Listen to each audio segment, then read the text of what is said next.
valuable golden tickets. I hope we can all keep it up. 3. Chapter 1136, Saint of the Absolute. Saint of the Absolute. Bai Zemin's pupils trembled slightly, as the words shouted by the enraged mana-eater tree confirmed his earlier suspicion completely. Even if Bai Zemin had never met the Saint of the Absolute in his life, and this was the first time they were face to face, his full name, which was definitely the union of his deepest records composed by his main class, and his real name was more than enough for Bai Zemin to draw 2 or 3 conclusions about it. Mana-eater, you don't need to try to make fun of me, nor will you be able to make me back down regardless of what you say or do. Saint of the Absolute. Felix shook his head. His voice was delicate and elegant, his accent even more surprising. Even so, however, the manliness amidst such nobility didn't lack. You've killed how many innocents? From stray elders to children, you never spared even one life regardless of race, age, or power. Damn it! Mana-eater tree swung his left hand angrily at the pigeon-winged man. Boom, boom, boom, boom. The atmosphere exploded wherever the hand passed, and the sky rumbled fiercely. The pressure was so huge that it completely exposed just how terrifying the power of that simple arm swing was.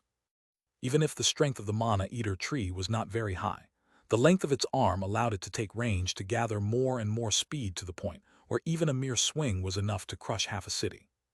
Saint of the Absolute. Felix did not panic at all, even as the pressure of the wind threatened more and more strongly to push his body backwards. Now that you've lost your greatest power, do you really think you can continue fighting against me? The white wings on the back of the Saint of the Absolute shone faintly with a dim flash of dark blue light. Bai Zemin's pupils shrank fiercely when he noticed that the Saint of the Absolute speed was even faster than his under the effect of overlap regeneration. It might even be faster than Little Snow's and the sacred Winter Phoenix's agility. BOOM. The giant hand of the Mana Eater tree struck the empty air, unable to do anything in the face of the Saint of the Absolute super speed. The inertial force left behind by the swing of the Mana Eater tree's left arm had not yet disappeared, making the colossal monster stagger weakly 2 steps ahead. Bai Zemin could not help but frown deeply as he looked down. Just 2 steps of the Mana Eater tree had caused a snowy mountain to completely collapse despite the distance, and the ground trembled as if the world was about to collapse. Truly, the Mana Eater tree was a destructive monster, in no way inferior to the 9-headed immortal dragon despite not having as much physical power or extremely terrifying magical attacks. Felix, you son of a bitch! The Mana Eater tree's fury was evident as it roared. Let thousands upon thousands of people step on your head every year. Let hundreds of thousands come to your house to pull out tens of thousands of hairs every year. You damned good-for-nothing prick, sewer rat. Saint of the Absolute Felix's eyes flashed with a hint of pity and grief as he looked at the Mana Eater tree. It was as if he could really understand and put himself in the other party's shoes. I understand, I really do. Yet, in the same way that you are not omnipotent, I am not omnipotent either. Saint of the Absolute Phoenix said in a low voice, but his tone was still clear enough for all to hear. Mana Eater, the world we live in is the way it is. You kill or you die, and you know it. I know you have every reason and right to kill those who hurt you, particularly if we take into account that those individuals offended the dignity of a high-ranking soul evolver. As the Saint of the Absolute spoke, the Mana Eater tree, who clearly already knew how this was going to end, wasted no time. Bai Zemin noticed out of the corner of his eye as the colossal beast slowly but surely showed signs of regenerating its lost right hand. Its regeneration speed was something out of this world. However, the eyes of the Saint of the Absolute shone with resolve and firmness as he looked into the wooden eyes of the Mana Eater tree. His voice, though it held a hint of pity and regret, still sounded indisputable. In the past you destroyed 2 kingdoms and killed millions just because of your fit of childish rage. Back then, I and my legion swore to end your life, and today I am here to keep that promise.